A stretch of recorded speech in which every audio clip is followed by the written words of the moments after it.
कहीं भी अगर अवैध निर्माण होता है तो उसको गिराया जाता है। तो उनके घर के बाहर जो एक शेड लगा था उसको नगर पालिका ने कहा कि भैया इसको हटा लो, ये अवैध है, आप नहीं हटाओगे तो हम हटा देंगे।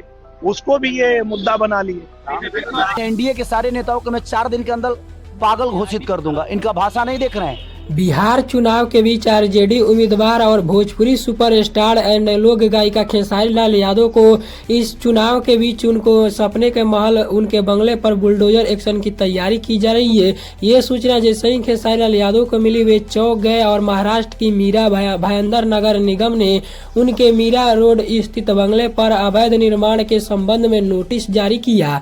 अवैध निर्माण को तुरंत हटाने का आदेश दिया गया। ऐसा न करने पर बुलडोजर एक्शन की चेतावनी भी दी गई। बिहार चुनाव भाग दौड़ के बीच खेसारी लाल यादव के घर पर संकट आ गया था, लेकिन अब पूरी तरह से चुनाव खत्म हो चुका है, जो कि बिहार का 2 चरणों में चुनाव को विभाजित किया गया था। फर्स्ट 6 नवंबर 11 नवंबर को चुनाव का मतदान होना सुनिश्चित हुआ था, जो कि अब खत्म हो चुका है और खेसारी लाल यादव भी छपरा से निकल पड़े हैं। मुंबई अपने घर को रवाना हो चुके हैं वहां पर कार्रवाई करने के लिए और इस मामला से को हटाने के लिए। फाइनली तब इस पर दिनेश लाल यादव निरहुआ का भी कुछ बयान सामने आया है।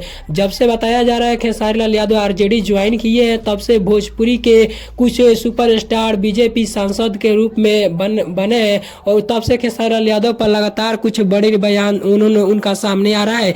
इस बीच सुपरस्टार दिनेश लाल यादव जुगली स्टार का भी खेसारी लाल के हाउस पर एक बड़ा बयान सामने आया है। उन्होंने क्या कुछ कहा आइए जानते हैं। जब पत्रकारों ने निरहुआ से यह सवाल किया कि क्या खेसारी लाल यादव राम मंदिर का विरोध किए हैं इसलिए उनका घर टूट रहा है, तो निरहुआ ने यह मुस्कुराते हुए कहा कि नहीं, उनका घर नहीं टूट रहा है। अब तो चुनाव भी खत्म हो चुका है, अब तो उनको सच बता देना चाहिए। उनको अपने घर के बाहर जो एक शेड लगाए हैं, तो कहीं भी अगर कोई भी अपने घर के बाहर जहां अलाउ नहीं है अगर शेड लगाएंगे तो वो शेड हटाने के लिए नगर पालिका ने कहा होगा, तो उसको भी उन्होंने मुद्दा बना लिया कि उनका घर गिर रहा है या टूट रहा है। उनका घर नहीं गिर रहा है। अगर कहीं भी अवैध निर्माण होता है तो उसको हटाया जाता है। उनके घर के बाहर एक शेड लगा था जिसको नगर पालिका ने कहा कि भैया इसको हटा लो, आप नहीं हटाओगे तो हम हटा देंगे और कानूनी कार्रवाई की जाएगी।